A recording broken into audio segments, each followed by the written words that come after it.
Berarti ini untuk pinjol perorangan, lender perorangan loh teman-teman. Ya, bukan lender dari perusahaan ataupun lender per kelompok. Bisa dipastikan pinjol adalah bisnis paling gurih saat ini. Assalamualaikum warahmatullahi wabarakatuh. Apa kabar teman-teman semuanya? Semoga semua dalam keadaan sehat walafiat ya. Diberikan kelancaran dalam segala urusannya seperti hari-hari biasa dan makin lebih baik lagi dari hari ke hari. Oke teman-teman, kali ini saya akan membahas tentang masih mau bayar pinjol. Sebelumnya kalian harus lihat dulu video-video yang bermanfaat buat kalian, biar kalian tahu sebenarnya posisi OJK untuk menangani pinjol itu seperti apa. Nah, kita akan bahas secara tuntas. Tapi sebelumnya saya harapkan buat teman-teman semua yang sudah subscribe channel ini, agar channel ini terus berkembang dan dapat memberikan informasi terbaik buat kalian yang galbay. Oke teman-teman, ini dia buat kalian.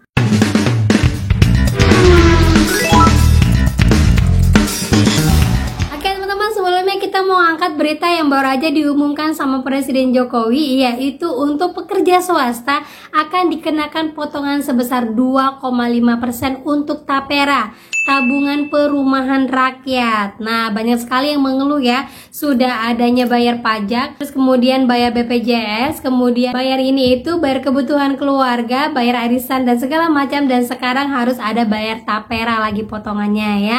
Nah, nggak tahu lah ya ke depan ini akan seperti apa. Apakah tapera ini benar-benar akan berguna buat masyarakat nantinya? Apakah nantinya yang memang hanya pekerja yang bukan permanen, hanya kontrak saja, apakah bisa mengambil uangnya yang ada di tapera tersebut setelah dia sudah tidak bekerja lagi? Nah, kita nggak tahu apakah nanti kedepannya seperti BPJS tenaga kerja yang uangnya ditabung dan bisa digunakan ketika dia tua nanti. Kita tunggu aja update informasinya ya. Semoga potongan-potongan ini tidak memberatkan dan benar-benar sudah disurvei terlebih dahulu. Oke, kita lanjut lagi teman-teman ya.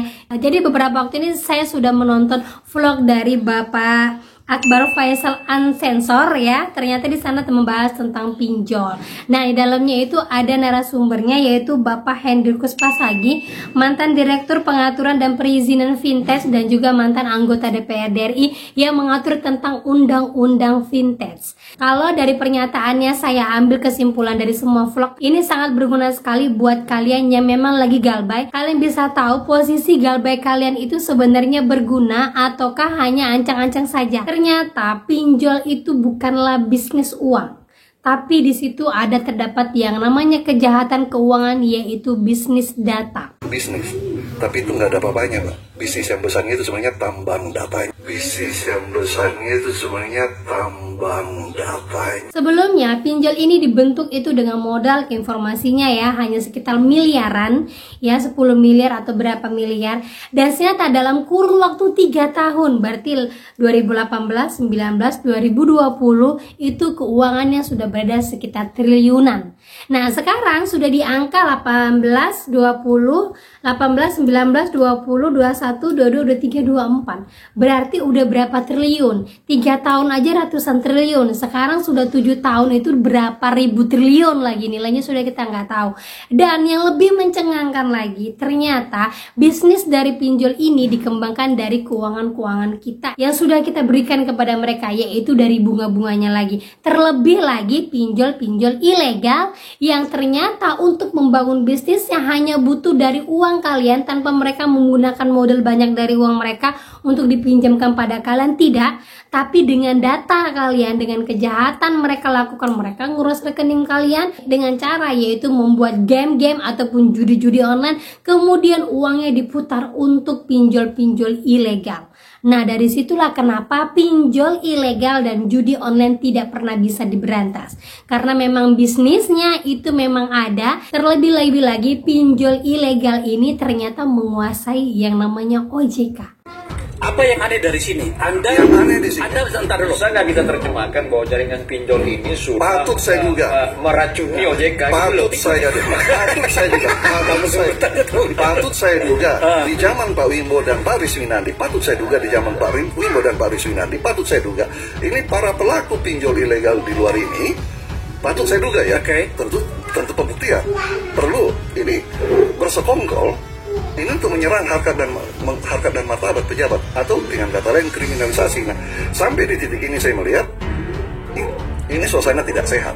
lebih miris lagi ya teman-teman ya kalau kita lihat ya. Makanya itu dari kita semuanya para konten kreator mengatakan lebih baik memang pinjol ini nggak usah dibayarkan. Walaupun kita tahu banyak orang pekerja di sana yang memang menggantungkan dirinya dari perusahaan pinjol ini, tapi saya yakin 100% pekerjanya ini pasti menggunakan pinjol dan sudah tahu bagaimana seluk-beluk dari pinjol yang sekarang mereka kerjakan ini. Jadi ini ibaratnya perputaran sesat teman-teman ya, tidak akan ada penutupnya, tidak akan ada ujung-ujungnya karena dia akan berputar-putar di situ saja.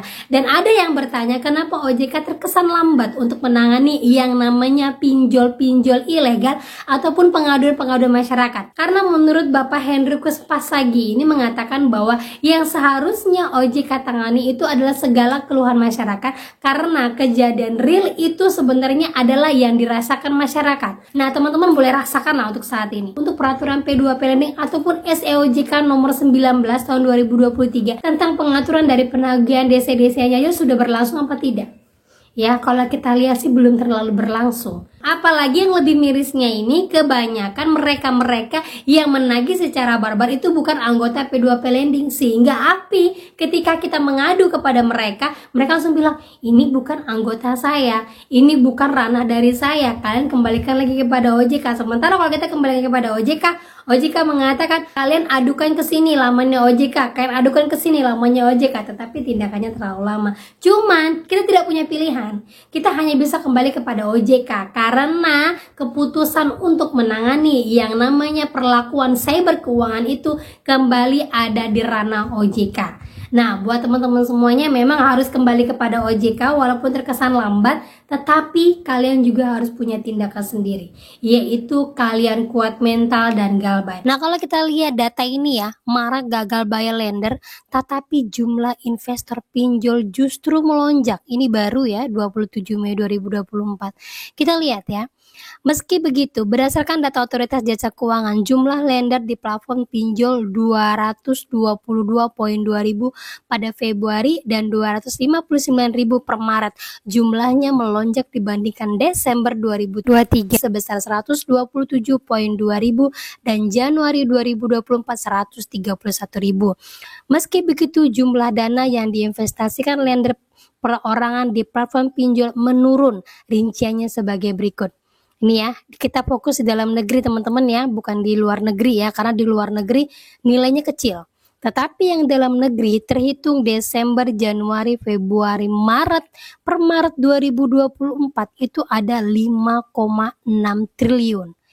Berarti ini untuk pinjol perorangan, lender perorangan loh teman-teman. Ya, bukan lender dari perusahaan ataupun lender per kelompok. Bisa dipastikan pinjol adalah bisnis paling gurih saat ini. Pinjol adalah bisnis paling menguntungkan saat ini walaupun banyak orang yang gagal bayar, tetapi semua orang memastikan bahwa dengan segala ancaman dan segala bunga-bunga yang diberikan kepada pinjol terhadap nasabahnya bisa menunjukkan peningkatan untuk pendapatan dari pinjol-pinjol ini. Artinya pendapatan mereka bisa berkali-kali lipat dari yang mereka investasikan. Nah, dari sini bisa kelihatan teman ya, apakah akan menjadi nasabah yang akan memperkaya orang tersebut, padahal kenyataannya untuk membayar satu pinjol aja kalian membutuhkan mental yang kuat untuk gaya lubang tutup lubang, bahkan harus dikeluarkan dari perusahaan, bahkan harus kehilangan keluarga akibat dari ulah pinjol. Jadi mulai sekarang, mulai hari ini, ayo kalau kalian belum ada dana, jangan bertanya lagi aman gak ini untuk digalbay, aman gak ada desi lapangannya, aman gak sebar datanya. Kalau sudah pakai pinjol berarti kalian sudah pastikan saya siap dengan risikonya, saya mau galbay aja dulu. Karena apa? Risiko tertinggi untuk kalian yang galbay itu hanya satu, yaitu masuk ke dalam slick OJK.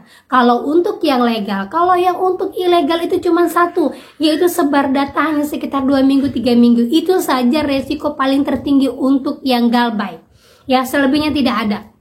Paling pencemaran nama baik atau segala macam. Kalau pencemaran nama baik sudah terlalu keluar dari konteksnya dalam penagihan, kalian bisa jerat mereka dengan UU ITE. Sudah ada UU-nya. Cuman kadang-kadang kita dibarengi dengan hukum-hukum yang mereka buat sendiri, padahal pada kenyataannya hukum-hukum yang mereka buat sendiri belum tentu mengikat kita yang galbay, karena kita sendiri yang galbay sudah diikat dengan yang namanya hukum perdata.